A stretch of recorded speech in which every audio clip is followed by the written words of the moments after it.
Continuando aqui, então, a nossa apresentação, nosso roteiro, nós recebemos também com muito orgulho e satisfação Rômulo Paes, pesquisador titular em política de saúde da Fiocruz. O Rômulo vai nos conceder 30 minutos aí, digamos, do tempo dele inicialmente, né, para a apresentação, depois um momento de perguntas e respostas, com o conteúdo que ele preparou especialmente aqui para o nosso seminário, o impacto da pandemia e o alcance dos ODS no Brasil. Rômulo, muito obrigado mais uma vez pela sua participação. É uma honra contar com o seu conteúdo e passo a palavra então para você. Boa tarde. Boa tarde, Tiago. Eu queria agradecer o convite, agradecer as diretoras que me convidaram, a Carol, a Márcia. E queria então começar tentando fazer um diálogo entre o técnico e o político no que envolve a Agenda 2030 e a questão agora dos efeitos disso sobre a pandemia.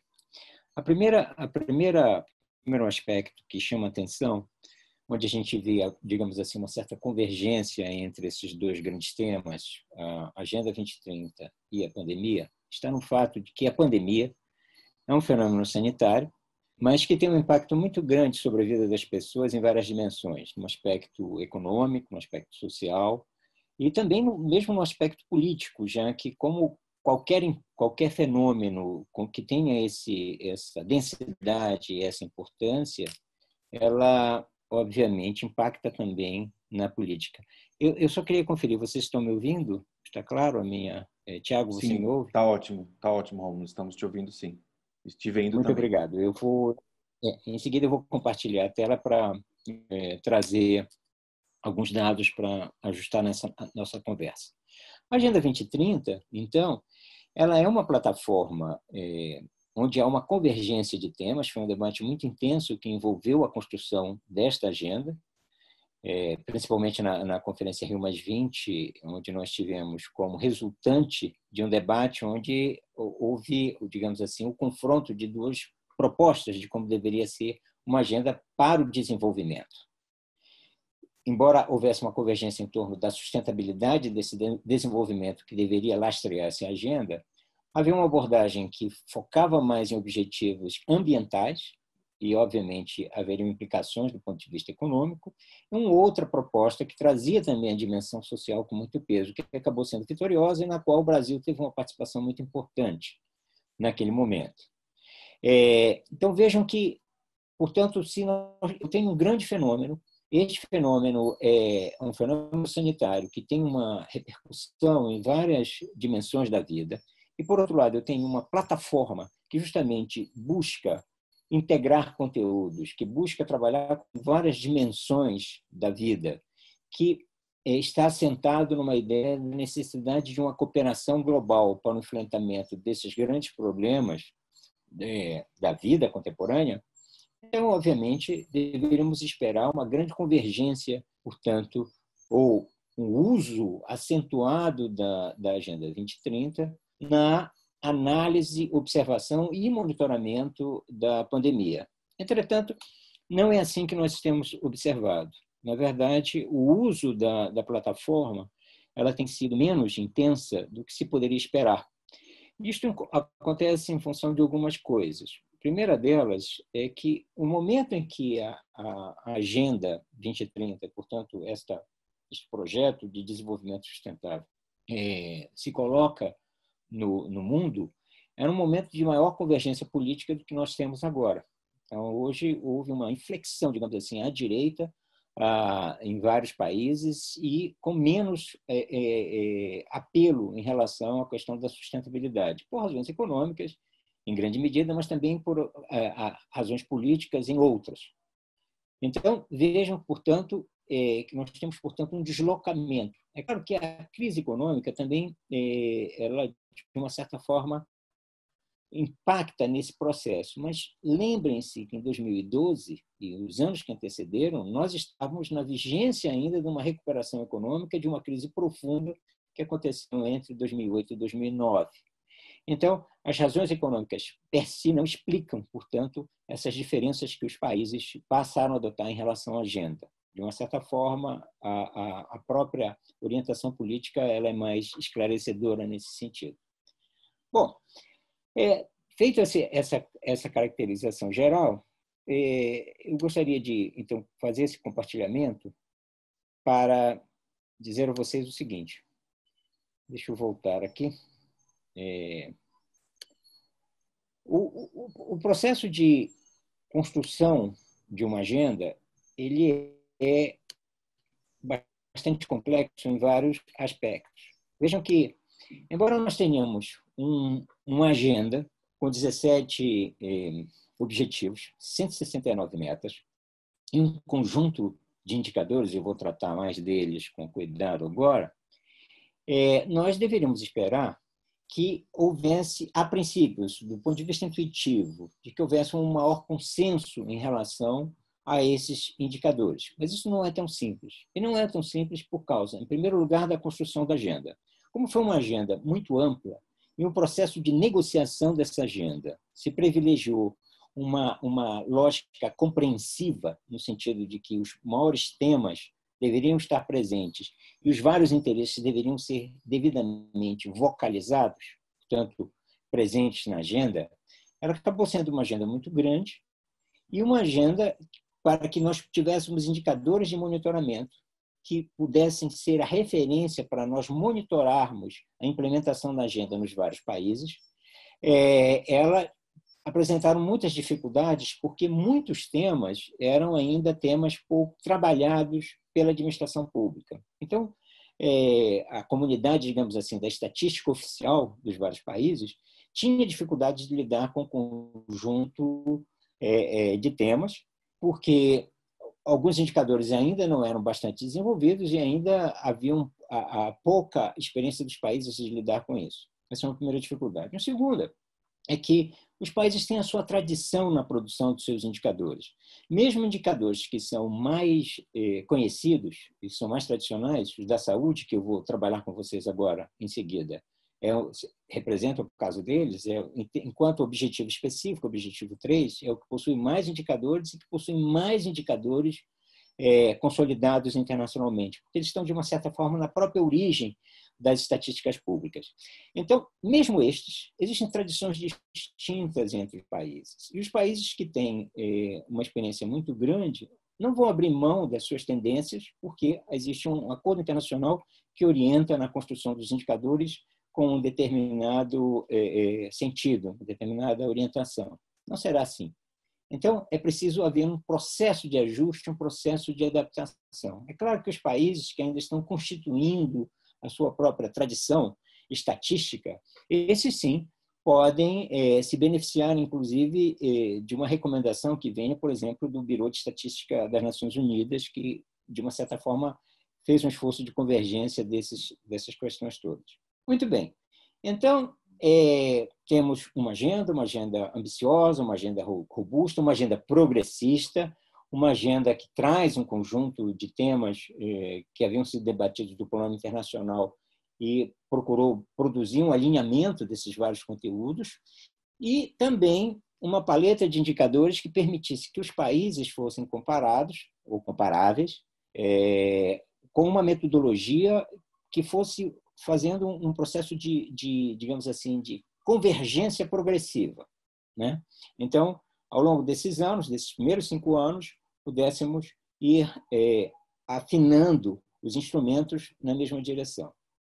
Bom, então, vejam o seguinte. No primeiro momento, então, a questão era nós termos um conjunto de indicadores e esses indicadores estavam com, digamos assim, um grau de maturidade distintos.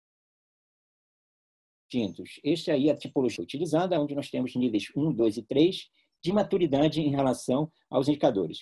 Eu imagino que vocês conheçam, ou muitos de vocês conheçam, esse tipo de tipologia. Aqui, para o nosso consumo, apenas lembrando que o nível 1 é quando ele está mais consolidado, ele é mais claro, existe possibilidade de comparação, as bases de dados estão disponíveis, e o nível 3 é que seria o oposto disso, onde nós temos ausência de clareza, inclusive, por exemplo, no conceito.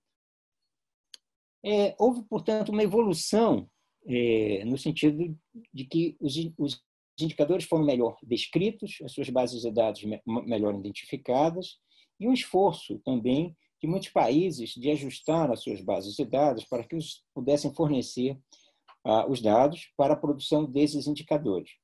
Este é o último relatório, ele foi produzido a partir de uma reunião de abril e agora, em julho, oficialmente, nós já temos, portanto, uma decisão de que esses que começaram em 88, lá em setembro de 2016, que eram os indicadores mais frágeis, agora estão num patamar mais elevado, mas mesmo assim nós ainda temos 106 desses indicadores, ainda nós temos lacunas e que dificultam a sua comparação internacional. Mas já evoluímos, temos 123 indicadores, desses 231, que são muito consolidados e que permitem uma comparabilidade internacional. Essa revisão, portanto, que eu me refiro, que oficialmente, então, ela foi publicada em 17 de julho, onde 15 indicadores foram substituídos, 11 foram... 8 foram adicionados, 5 foram excluídos. 8 were added, 5 were excluded. I'm sorry, I think you are with open microphone for me. Bom, então, 5 foram excluídos e alguns indicadores, no caso, no final ficamos em 231. Ele tem variado entre 231 e 239 ao longo dessa discussão toda, porque alguns indicadores são agregados ou desagregados, dependendo da natureza dele. Não sei, os que não estão familiarizados com isso, é importante notar o seguinte: a construção dos indicadores, dessa paleta de indicadores, também foi objeto de uma grande disputa política. Alguns indicadores, eles contêm, inclusive, vários fenômenos e, portanto, para operacionalizarmos, nós temos que desagregá-los. E, como eu falei a vocês, então, os que eram considerados Tier 3, né, foram, então, reclassificados de acordo com o grau de maturidade de cada um deles. Bom, nós fizemos um exercício, o nosso grupo da Fiocruz Minas, que está estudando isso, comparando várias plataformas, utilizando, obviamente, a plataforma da UNDESA, que é a plataforma de origem, onde nós temos indicadores oficiais, e aí estudamos a Organização Mundial de Saúde, a Organização Pan-Americana de Saúde, Banco Mundial, SDSN, inclusive que foi citada na conferência anterior, e o GBD, o Global Burden of Disease, que é um outro consórcio acadêmico e também trabalha com estatísticas já há muito tempo. Incorporou também na sua agenda o tema da sustentabilidade.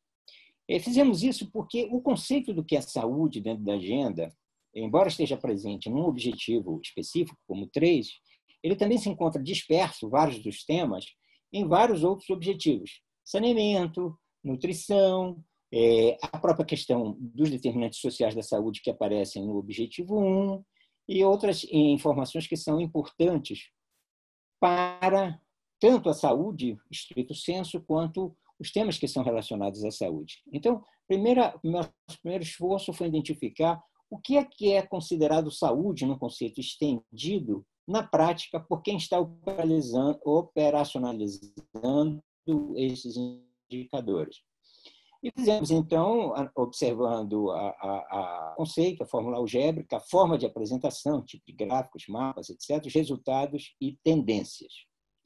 Bom, na prática, então, o que nós encontramos foi o seguinte: encontramos esse tipo de mapa onde nós temos uma convergência de indicadores que estão presentes em todas aquelas plataformas que eu citei, que é este polígono maior à esquerda de quem olha, onde nós temos 19 indicadores. Esse polígono que está próximo, então, portanto, contíguo, que também é um retângulo azul, vocês conseguem ver 20,3%, é aqueles da qual só uma das organizações utiliza, e, portanto, os vários tipos de combinação ao lado, onde digamos assim, convergência de algumas agências. Isso mostra o seguinte, que mesmo o que é definido como saúde ou relacionado à saúde, obviamente é operacionalizado de forma distinta por agências diferentes, inclusive algumas delas das próprias Nações Unidas. A diferença, inclusive, entre a OPAS e a Organização Mundial da Saúde, sendo que a OPAS é parte da Organização Mundial da Saúde. Isso ocorre em função das tradições estatísticas dessas várias organizações e também de seus interesses em termos de agenda. Então, nós vamos encontrar esse tipo de variação. Não é um exercício simples.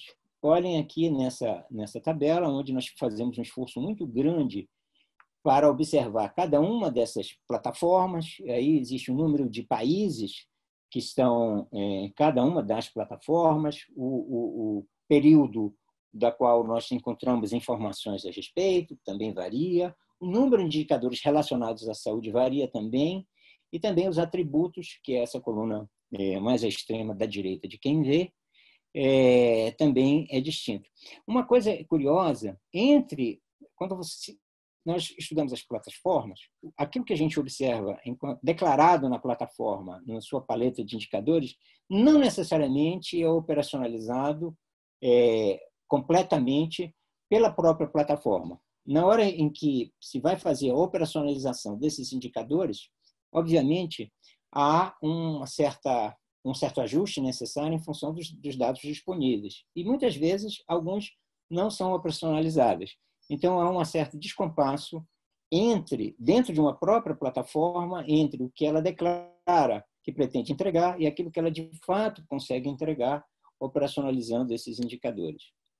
Bom, este é o nosso exercício, um exercício que nós começamos a fazer e já encaminhamos para a publicação os primeiros artigos, utilizando ainda no período pré-crise, e aí entendendo a situação da pandemia como um choque, portanto, um fenômeno muito mais amplo que um fenômeno sanitário, um fenômeno também que tem implicações nas várias dimensões que eu citei.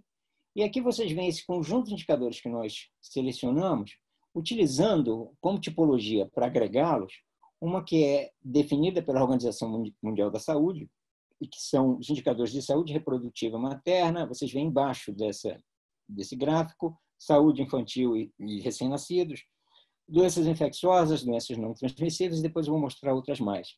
Então, esse era o comportamento, esta sinaleira, dos vários países da América Latina e Caribe antes da crise, desta crise que nós estamos vivendo neste momento em função da pandemia, ou das múltiplas crises, se vocês quiserem usar esse tipo de tratamento que algumas pessoas têm usado. Outros indicadores aqui, vocês observam também, eles têm um comportamento distinto ao longo dos países da América Latina e Caribe. O Brasil, eu imagino que vocês consigam ver, ele eu acho que o sexto, deixa eu contar aqui, 1, 2, 3, 4, 5, 6, 7, é o sétimo de cima para baixo. Então, essa linha, o Brasil apresentando algumas situações mais críticas e outras uma situação mais favorável. E, se quiserem comparar, bem no último país observado é a Venezuela. É uma situação interessante para a gente comparar em relação ao Brasil. Não sei se vocês conseguem ver aqui, Brasil é o sétimo, e aqui embaixo a Venezuela. Nós ainda não publicamos e em breve isso estará disponível, publicado. Bom, mas isso é uma situação pré-crise. Como esse fenômeno é um fenômeno que afeta os vários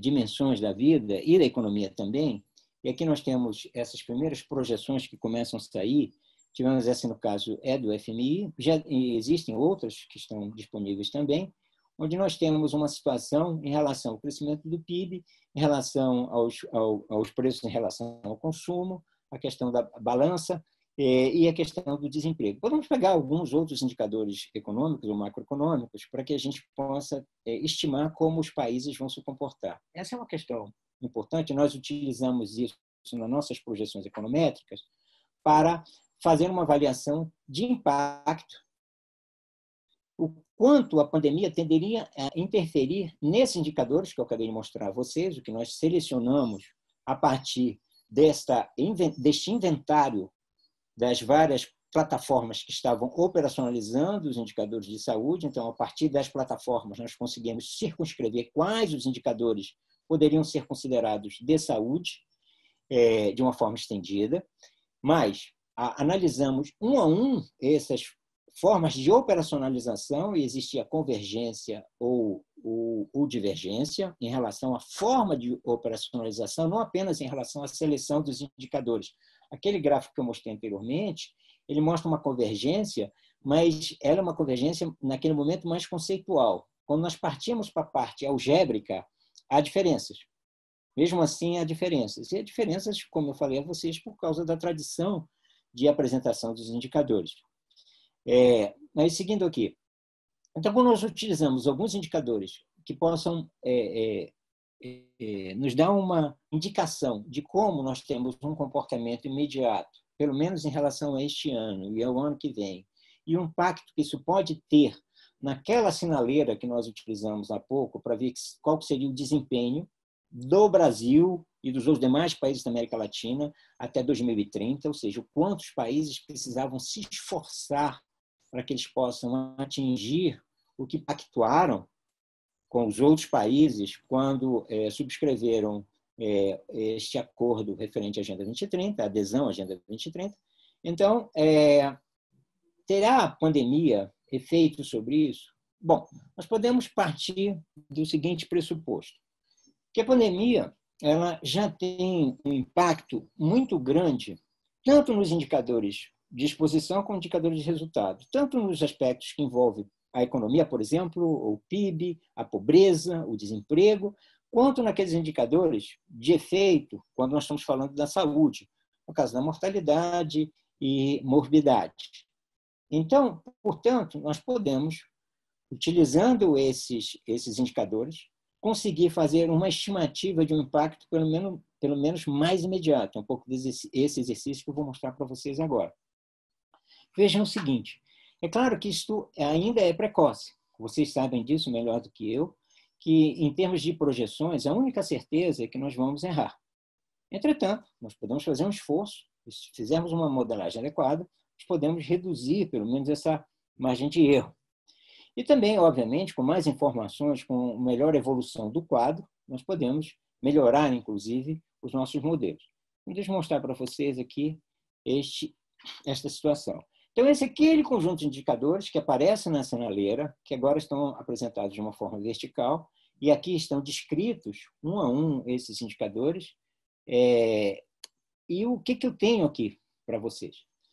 Então, nesse nosso modelo, então, o beta, o que aparece aqui, é aquilo que tem relevância. A quantidade de asterísticos aí indica o que tem mais relevância, que esta é o que importa aqui. Então, todos esses que têm, quanto mais asterísticos, o máximo são 3, mostra que ele é mais relevante ainda.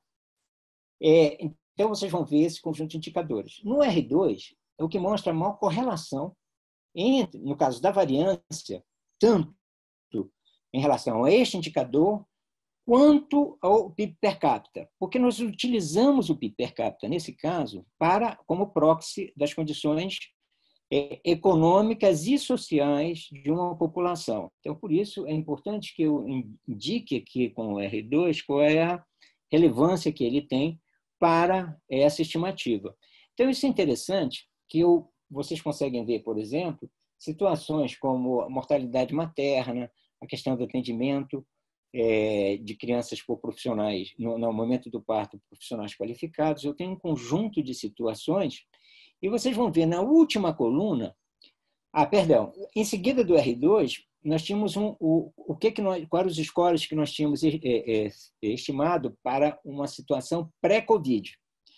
E agora, a coluna seguinte é o que nós temos pós-Covid, ou no curso do Covid, para este ano em curso, 20, e para o ano seguinte. Notem que, a partir daí, nós passamos a trabalhar como se houvesse um processo de recuperação plena, e que nós sabemos que não tenderá a ser assim. Então, depois nós vamos ter que fazer mais ajustes dentro desse modelo, porque é muito provável que os efeitos da pandemia sejam mais prolongados do que apenas este ano e o ano seguinte. Então, de uma certa forma, essas alterações que vocês observam aí na última coluna, tanto positiva, que são os diferenciais, portanto, entre a situação pré, a estimativa pré e a estimativa no curso e pós, portanto, a variação ela é considerável. Nós temos variação, inclusive, que vai, por exemplo, uma diferença de 51,1%,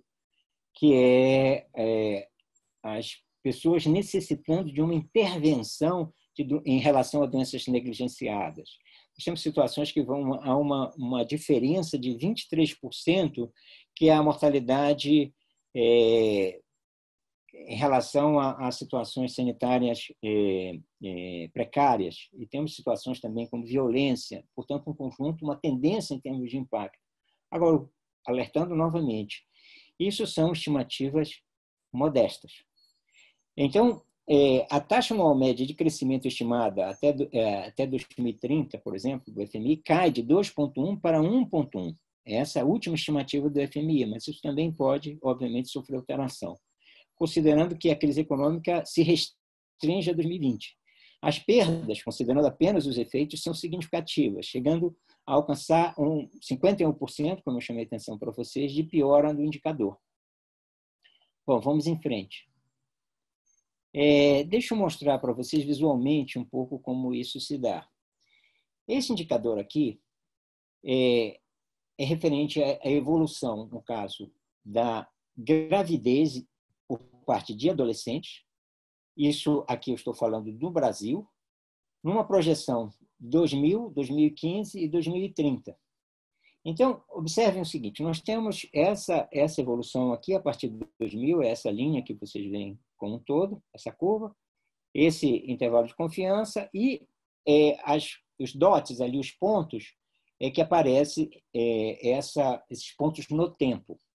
Observem, então, o seguinte, que o verde ele indicaria uma situação como o que nós poderíamos esperar num contexto sem pandemia. A posição já é ruim, porque nós devemos estar próximo dessa linha, essa linha central, que nos colocaria como o Brasil tenderia a estar considerando o seu PIB per capita, ou seja, como o Brasil deveria se comportar em relação a esta variável, se eles se comportassem da mesma forma que os países que têm essa renda per capita se comportam.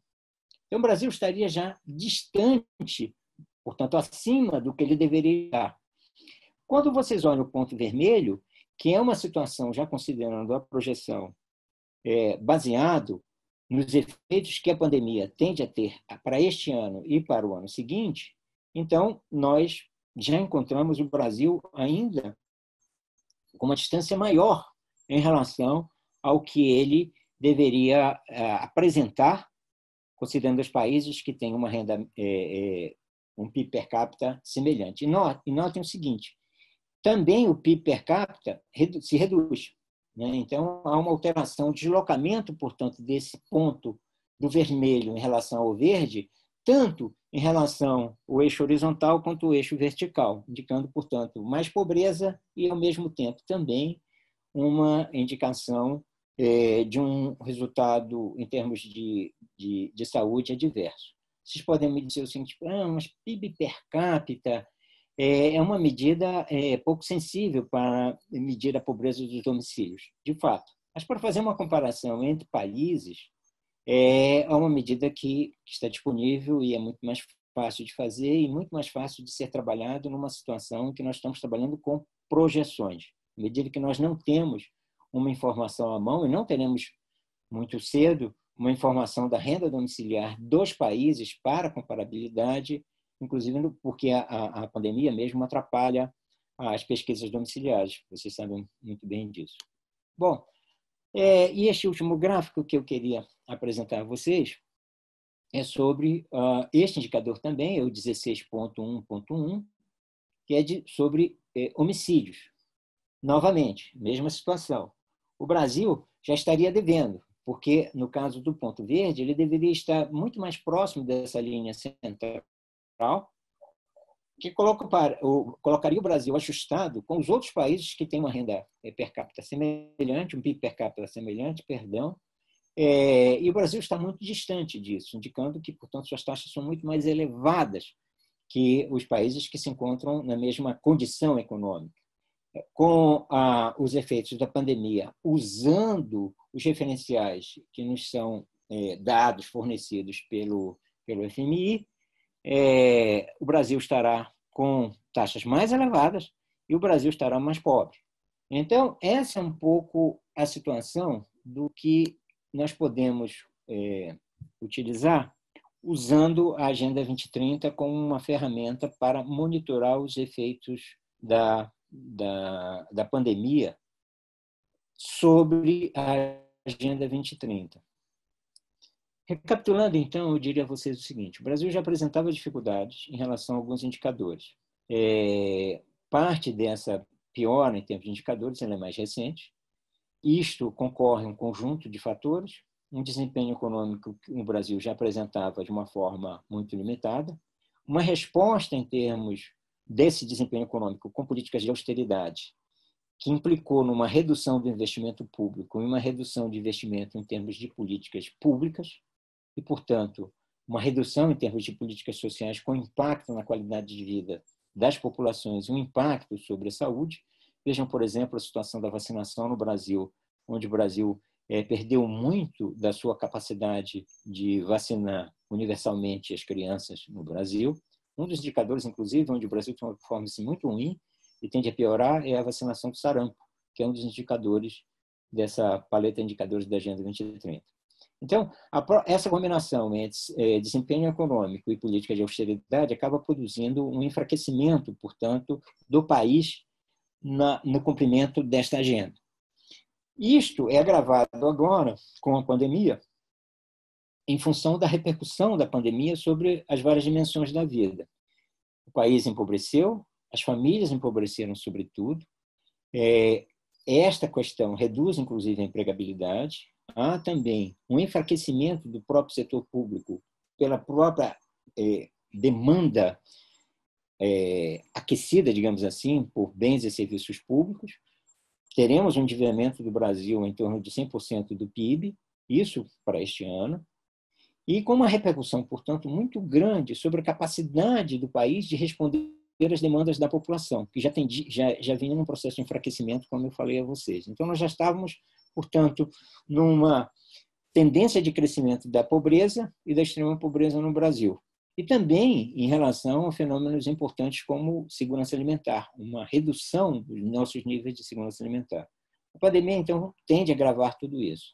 Note que a pandemia ela nos surpreende numa situação onde nós estávamos com várias debilidades, ela agrava essas debilidades. Uma dessas debilidades seria a própria institucionalidade do Brasil, que já estava enfraquecida. Do ponto de vista global, ela também surpreende o mundo no momento em que há muita desconfiança entre os países e um enfraquecimento da governança global, própria contestação em relação à Organização Mundial de Saúde, por exemplo, o que enfraquece, inclusive, uma abordagem articulada e global do enfrentamento da pandemia, e também um acirramento em relação às guerras comerciais, o que dificultará um certo entendimento da recuperação econômica de todos os países, já que teremos uma guerra. Nós temos, aliás, hoje, no momento, várias guerras frias em curso. Guerra em função dos insumos para combater a pandemia, uma disputa comercial muito intensa, muito elevada, com retaliações muito vigorosas e, portanto, muitas dificuldades em fazer isso. A Agenda 2030 ela tem um conjunto de indicadores e esse esforço todo que foi feito no sentido de produzir uma certa convergência, como eu mostrei a vocês, vencida essas dificuldades nesses últimos 5 anos, é uma excelente oportunidade para que nós possamos abordar de forma articulada essas várias dimensões, que implicam numa melhor compreensão dos efeitos da pandemia sobre a vida de todos. Então, por isso, esse exercício que eu tentei mostrar a vocês neste momento é como fazer isso de uma forma prática, utilizando aquilo que a Agenda 2030 já nos fornece e articulando com este fenômeno. Fizemos uma abordagem econométrica, mas existem, obviamente, possibilidades diversas que podem ser utilizadas para produzir estratégias de avaliação e monitoramento a partir desta agenda dos efeitos da pandemia. Então, esse foi o esforço que eu tentei trazer para vocês, aceitando o convite, e o desafio da Carol e da Márcia. Espero que ela tenha sido forte bastante para dizer a vocês o seguinte: usem a Agenda 2030. Ela é ampla e permite um grau de comparabilidade já hoje muito grande entre os vários países para abordar um fenômeno, um conjunto de fenômenos que está ao centro de preocupação da Agenda 2030, como é o caso da pandemia do Covid-19. Muito obrigado.